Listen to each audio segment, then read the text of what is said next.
doing? Welcome back to Intuition Academy. This is Sandeep. बहुत बहुत स्वागत है आप सबका. I hope you all had a great day yesterday with Holi. Must have had a lot of fun. But now let's get back to studies because Monday से 12th class board exam start हो रहे हैं and the first exam we have is English and all of us want to start off well so that हमारा जो पूरा exam month है वो अच्छे से बीते, isn't it? So it's very important that we start well और English का पेपर हमारा अच्छे से जाए.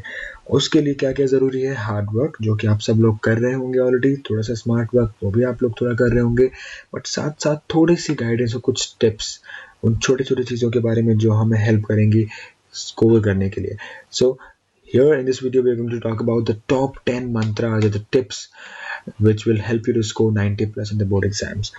So चलिए चलते हैं और देखते हैं वो 10 चीज़ें क्या हैं जो सभी टीचर्स और टॉपर्स बोलते हैं, जो कॉमन चीज़ें हैं जो मैं आपके लिए लेकर आया हूँ. सबसे पहली चीज़ जो है जिसका आपको ध्यान रखना है अपने एग्जाम में वो है planning. You have to plan in advance कि आप कौन सा सेक्शन पहले करोगे, सेक्शन ए बी या सी. दो चीज़ों का ध्यान रखो. सबसे पहले आप कोई भी सेक्शन कर सकते हो, कोई ऐसा रूल नहीं है, बस आप उसमें कंफर्टेबल होने चाहिए. But on the other hand मेरा एडवाइस ये है कि आप सेक्शन सी से स्टार्ट करें, क्योंकि सेक्शन सी में क्वेश्चन आंसर्स होते हैं और नॉर्मली क्वेश्चन आंसर्स हमने पढ़े हुए होते हैं. सो उसकी लैंग्वेज, उनके वर्ड्स क्या यूज़ करने वो हमें पता होते हैं. सो जब हम स्टार्ट करेंगे सेक्शन सी से तो हमारे फर्स्ट 1, 2 या 3 पेजेस में बहुत कम मिस्टेक्स होंगी, अच्छा लैंग्वेज होगा, प्रॉपर आंसर्स होंगे. It will give a good impression and as they say first impression is the last impression, right? So we should try and start off well. उसके लिए ज़रूरी है कि हम अच्छे आंसर से स्टार्ट करें, इसीलिए my advice is to go with C. Then you go with B. बीच का 1-1.25 घंटा आराम से रिलैक्स होकर कर सकते हैं, कोई हड़बड़ी नहीं होता है, सोच के लिखना होता है. सेक्शन बी में राइटिंग सेक्शन है आपका. उसके बाद लास्ट के 45 minutes to 1 hour you have to give to section A. अगर थोड़ा कम भी टाइम होता है उसमें, so you can manage because section A में कई बार आंसर जल्दी मिल जाते हैं. So it is manageable in less amount of time also. So you should go in reverse order, C, B and A. That's what my advice would be. And पहले से plan करके रखना है, जो भी है उसको चेंज नहीं करना है. Then tip number 2 is to follow the word limit very very strictly. See, remember, ये मिथ है कि ज़्यादा लंबा लिखने से अच्छे मार्क्स मिलते हैं. ऐसा कुछ नहीं होता है. You have to stick to the word limit. For example advertisement है, 50 वर्ड्स का लिमिट है, उसको स्टिक करना है उसमें. नॉवेल के क्वेश्चन आंसर्स हैं, बड़े आंसर्स हैं जो आपको लिखने हैं, वो भी वर्ड लिमिट के अकॉर्डिंग उसके आसपास ही लिखना है. ज़्यादा लंबा लिखने से टाइम वेस्ट होगा, मार्क्स कुछ एक्स्ट्रा नहीं मिलने वाले हैं. Correct. Tip number 3, underline the value points. Value points का मतलब होता है हर आंसर या जो आर्टिकल, रिपोर्ट वगैरह आप लिख रहे हैं, उनमें जो इंपॉर्टेंट चीज़ें लिखी हैं आपने उसको अंडरलाइन करें, उन्हें बोलते हैं value points. So underline those value points. उसके 2-3 फायदे हैं. पहला, प्रेजेंटेशन अच्छा लगता है. दूसरा, जो पेपर चेक कर रहे हैं टीचर, वो मार्किंग स्कीम को फॉलो करते हैं स्ट्रिक्टली. और CBSE से जो मार्किंग स्कीम आता है उसमें हर आंसर के लिए कुछ वैल्यू पॉइंट्स दे रहते हैं कि अगर स्टूडेंट ने इन पॉइंट्स को, इन लाइन्स को या इन फ्रेजेस को लिखा है इसमें, तो उसको मार्क्स दे दिए जाए. सो वो सिर्फ उनको देखेंगे, और उनको दिखेगा कैसे? जब आप उसको अंडरलाइन करेंगे, क्योंकि पूरा पढ़ने का टाइम नहीं होता है किसी के पास. So you have to underline the value points so that the teacher can see and give you marks based on those value points, right?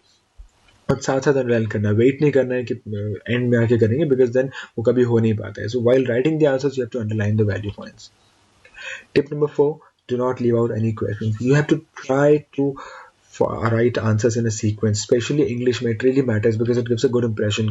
इसको सब कुछ आता है बच्चे को, उसने लाइन से लिखा है, right? So you have to try. Let us say अगर आपने सेक्शन C किया है पहले, तो उसका स्टार्टिंग से सारे क्वेश्चन लाइन से करने हैं. अगर बीच में कोई क्वेश्चन नहीं आ रहा है, स्पेस छोड़ दीजिए, बाद में आके उसको स्ट्राइक कर देंगे, डायगोनल लाइन खींच के. अगर नहीं आया तो लिख देंगे. But try to write the answers in a sequence and do not leave any question. Tip number 5, section wise बात करते हैं. सबसे पहले सेक्शन ए. सेक्शन ए के पैसेजेस को कैसे अटेम्प्ट करना है? सी, मेरी एडवाइस है, सबसे पहले 5 मिनट्स लो और पूरा पैसेज एक बार जल्दी से पढ़ लो. पूरा समझ नहीं आए तो भी कोई टेंशन नहीं है, because the idea is to get an essence of the passage, कि इस पैसेज में हो क्या रहा है, किस चीज़ की बात कर रही है, थीम क्या है या आइडिया क्या है पैसेज का. फर्स्ट रीडिंग में ये देखना है आपको, ये सीखना है. उसके बाद क्वेश्चंस देखे, सारे क्वेश्चंस को दिमाग में रखा और वापस आगे पैसेज पे, और इस बार धीरे धीरे पढ़ते पढ़ते अंडरलाइन करते गए जहाँ आपको लग रहा है कि पीछे क्वेश्चंस का आंसर यहाँ पे है. Then finally start writing. जो अंडरलाइन किया है आपने उसको यूज करके start writing the answers. So रफली 20-25 मिनट के अंदर you will be able to do a passage, right. That is a good amount of time for a passage. And then also remember जो vocabulary वाले questions होते हैं उसका word meanings जो है उसके लिए आपको पैसेज में क्या यूज किया है उसको वही देखना है, डिक्शनरी मीनिंग नहीं सोचना है. Just see the usage of the word in the passage, right. Then जो तीसरा पैसेज होता है नोट मेकिंग का, उसमें क्या क्या ध्यान रखेंगे. 8 नंबर का नोट मेकिंग आता है, 5 मार्क्स आपको मिलते हैं नोट्स के, 3 मार्क्स समरी के. नोट्स बनाते वक्त अगर जरूरत पड़े पैसेज को समझने के लिए तो 2 बार पढ़े, पैसेज को पढ़ते वक्त अंडरलाइन करें. अंडरलाइन करने से एक तो आपको नोट्स मिलेंगे वहां से, second you will be able to find out the sub headings. सब हेडिंग्स लिखने होते हैं ना, सबसे पहले टाइटल लिखते हैं, then we write the sub headings, वो आपको मिल जाएंगे अगर आप साथ साथ अंडरलाइन कर रहे हैं. Remember 3 minimum heading sub headings are required, ठीक है, मिनिमम चाहिए होता है इतना कम से कम. उसके बाद पूरा पैसेज पढ़ के उसको समझने के बाद ट्राई टू अंडरस्टैंड कि किस बारे में बात कर रहा है, एसेंस क्या है पैसेज में, थीम क्या है. उसके बेसिस पे उसका एक अच्छा सा छोटा सा क्रिस्प टाइटल सोचना है जो कि टॉप पे आप लिखोगे, राइट. देन पैसेज के अंदर नोट मेकिंग के अंदर आप यूनिवर्सली एप्लीकेबल अब्रीविएशंस यूज कर सकते हो, जैसे यूएनओ है, सीबीएसई है, ये सब चीजें सब कॉमनली एक्सेप्टेबल है, so you can use them, right. But उसके अलावा you also have to create your own abbreviations. Important है कि कम से कम 4 शॉर्ट फॉर्म से एब्रीविएशंस आप खुद बनाओ, उसका 1 मार्क होता है. शॉर्ट फॉर्म्स बना के लिख के उसके बाद नीचे की देना, और की लिखने के बाद आपको 1 मार्क मिलता है उसका. शॉर्ट फॉर्म्स कैसे बनाने हैं मैंने एग्जाम्पल दिया हुआ है. प्रॉब्लम को कैसे लिखा है हमने, PRBLM डॉट डाला है.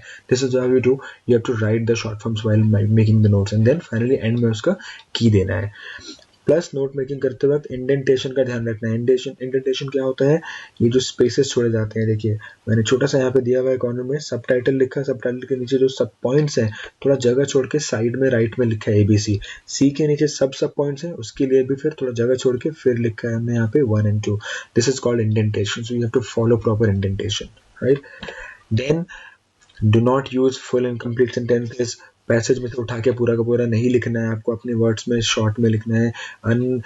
इम्पॉर्टेंट या इररिलेवेंट इन्फॉर्मेशन नहीं डालनी है. समरी लिखते वक्त हेडिंग डालें ना डालें चलेगा, लेकिन समरी पूरा का पूरा आपके नोट्स पे बेस्ड होना चाहिए. ये नहीं कि समरी बनाने के लिए वापस पैसेज पे चले गए, पूरा वहां से देख के लिखा है. Summary should be based on the note only. Writing section में You must follow the format given by CBSE.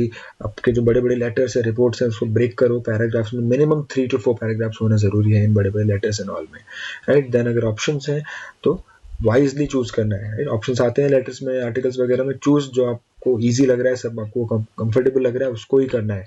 Do not make a wrong choice, right. Date लिखते हुए ध्यान रखें, लेटर्स वगैरह में फॉर्मली डेट कैसे लिखते हैं. सपोज आज 3 मार्च है, सो right March then 03, 2018. This is how you have to write dates in the letters.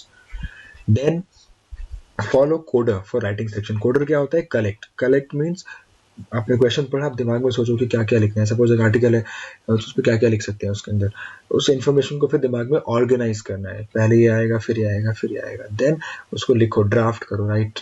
And then edit and reviews, edit करो, रिव्यू करो, गलतियां चेक करो, साथ साथ अंडरलाइन करो इंपॉर्टेंट चीजों को, और आपका राइटिंग सेक्शन का क्वेश्चन तैयार हो गया. So coder, right.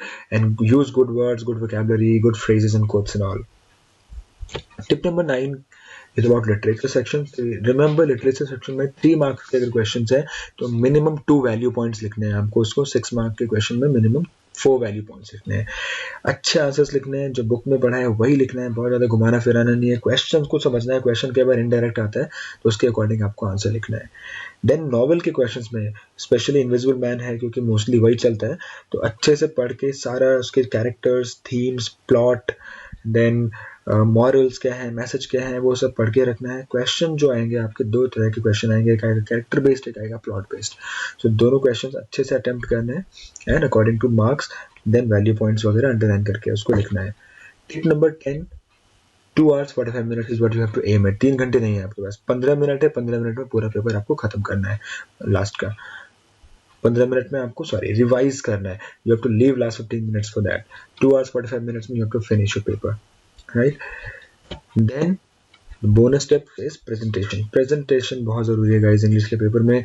कैसे इसको कर सकते हैं? जगह छोड़ें, खुला खुला लिखें, बड़े आंसर्स लिखें, बड़े बड़े वर्ड्स लिखें। मार्जिन छोड़ें पेपर में। मार्जिन मतलब पेज के दोनों साइड लाइन खींच के अच्छा सा पेज को एक लुक दें। स्क्रिबल नहीं करना, जेंटली काटना है, अगर कुछ काटना भी है तो डिसेंट हैंड राइटिंग फॉलो करनी है, गंदा नहीं होना चाहिए। इंग्लिश में it is very important language है, तो लैंग्वेज में क्लीननेस बहुत इंपॉर्टेंट है, साफ सुथरे आंसर्स लिखने हैं। So that was it from me. Thanking you from Intuition Academy. I hope you liked the tips. If you did, then write in the comment section and subscribe and share our channel. Thank you very much. I'll see you soon. Good luck for the exams.